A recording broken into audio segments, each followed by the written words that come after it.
صحابہ کرام کی صفت اللہ نے ذکر کیا، وَيُؤْثِرُونَ عَلَىٰ أَنفُسِهِمْ لَوْ كَانَ بِهِمْ خَصَاصَةٌ، اپنے اوپر اوروں کو ترجیح دیتے، اگرچہ خود مشکل میں ہے، خود تکلیف میں ہے، خود اس کو ضرورت ہے، لیکن وہ کہتے ہیں نہیں میں اور کو ترجیح دوں گا۔ اور دیکھو وہ مشہور واقعہ ہے کہ ایک جنگ کے موقع پہ ایک صحابی زخمی حالت میں اور وہ العطش کی آواز لگاتے ہیں کہ پیاس ہے، العطش۔ اس طرح واقعات تو بیان کرنا تو بہت آسان ہے، لیکن عملاً کسی کو پر آ جائے تو یہ بہت مشکل کام ہے۔ ایک صحابی زخمی ہے، وہ کہتے ہیں کہ العطش، پیاس ہے، بہت زیادہ پیاس کی شدت ہے، تو اس کے ایک رشتہ دار جا کے اس کے لیے ایک پیالے کے اندر پانی پیش کرتے، لیکن اس کے قریب ایک اور صحابی وہ بھی زخمی حالت میں اور وہ کہتے ہیں کہ العطش، العطش،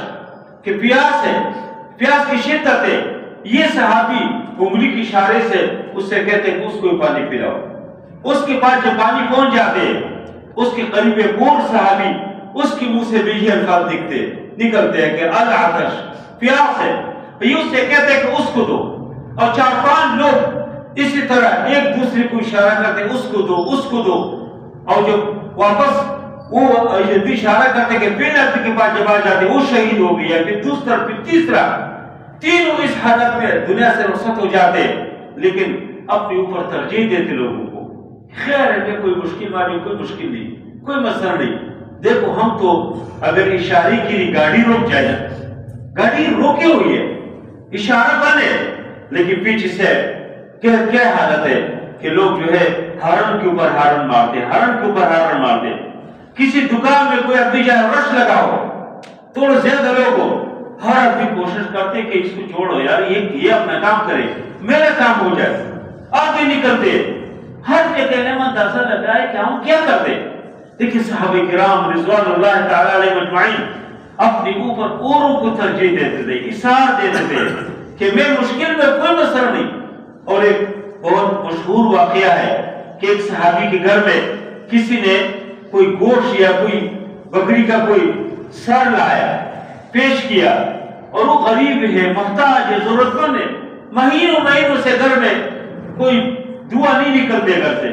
لیکن وہ کہتے ہیں کہ مجھ سے زیادہ میرے فلاں پڑوسی محتاج ہے، ان کو دے دو۔ ادھر جاتے اور جب وہ ان کے گھر میں پہنچاتے وہ کہتے ہیں میرے فلاں پڑوسی محتاج ہے، ان کو دو، ان کو دو، وہ کہتے ہیں اس کو دو، وہ کہتے ہیں اس کو دو، اور پوری گاؤں سے واپس وہ ایک جو سیرا ہے واپس اسی آدمی کے گھر میں آ جاتے جنہوں نے پہلے پیش کی۔ یہ سارا قربانی ہے، ایک مسلمان مومن نے ہمیشہ کے لیے ہونا چاہیے، لیکن خاص کر رمضان کا جو مہینہ ہے، کسار کا مہینہ ہے، ہمدردی کا مہینہ ہے۔ انسان دیکھے کہ میرے پڑوس میں کتنے لوگ جو ضرورت مند ہیں، حاجت مند ہیں، پوری دنیا کی مسلمان اور مومن انسان کے دل میں درد ہو کہ میں تو مسجد سے بیٹھا ہوں، اپنے گھر کے اندر بیٹھا ہوں، لیکن جو فلسطین کے مسلمان ہیں، جو اقصی کے وہ جو بچے ہیں جو کتنی مشکل میں ہے، وہ جو خواتین ہیں وہ کتنی مشکل میں، ایک بچہ یعنی اس دور میں اس طرح مثال پیش کرنا بہت مشکل ہے کہ ایک بچہ اپنے گھر کے اس کے جو ملبہ ہے اس کے اوپر بیٹھا ہوا ہے اور وہ قرآن کی تلاوت کرتے ہیں اور یہ آیت پڑھتے ہیں کہ وَلَنَبْلُوَنَّكُمْ بِشَيْءٍ مِّنَ الْخَوْفِ وَالْجُوعِ وَنَقْصٍ مِّنَ الْأَمْوَالِ وَالْأَنفُسِ وَالثَّمَرَاتِ، کہ یقیناً اللہ تعالیٰ فرماتے ہیں کہ اللہ کو آزمائیں گے، ہر طرح کی اللہ تعالیٰ آزمائیں گے، بِشَيْءٍ مِّنَ الْجُوعِ، بھوک سے بھی، اور اس طرح مال کی کمی سے بھی، اور اس طرح ہر چیز کی کمی سے اللہ تعالیٰ آزمائیں گے۔ وَبَشِّرِ الصَّابِرِينَ نے فرمایا کہ صبر کرنے والوں کو بشارت دے دو۔ اور پھر وہ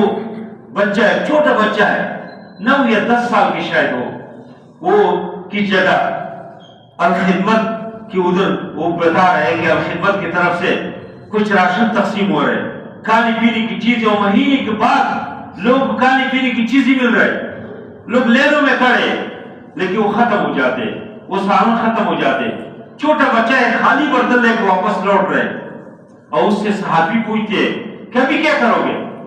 وہ بھی ختم ہو گئے، ابھی کیا کریں گے، وہ کہتے کہ حسبی اللہ، اللہ کافی ہے میرے لیے، یعنی چھوٹا بچہ ہے، 10 سال کی بھی شاید اس کی عمر نہ ہو، وہ کہتے کہ میرے لیے اللہ کافی ہے۔ وہ عورت دیکھو کہ ان کے سامنے ان کے والد بھی شہید ہے، ان کے شوہر بھی شہید ہے، ان کے بیٹا بھی شہید ہے، اور وہ کہتے ہیں کہ ہم رسول اللہ صلی اللہ علیہ وسلم کے سامنے اور اس کے ساتھ جنتوں میں ہم سب ملیں گے، اکٹھی ملاقات کریں گے، اور وہ کوئی چیختے نہیں، کوئی جذبے بازی نہیں کرتے. جی ان لوگ کو ہم یاد رکھیں. کشمیر کے اندر، دیگر دنیا کے مختلف کونوں میں جو مسلمانوں کے اوپر جو ظلم ہے، جو اس کے اوپر جو مسائل ہے، وہ ساری چیزیں ہمارے ذہنوں میں. یہ روزی کا یہی مقصد ہے، یہی جو شہر المواسات نبی کریم صلی اللہ علیہ وسلم فرمایا کہ وہ شہر المواسات، یہ ہمدردی کا معنی ہے کہ ایک مسلمان مومن کے دل میں ہمدردی ہو.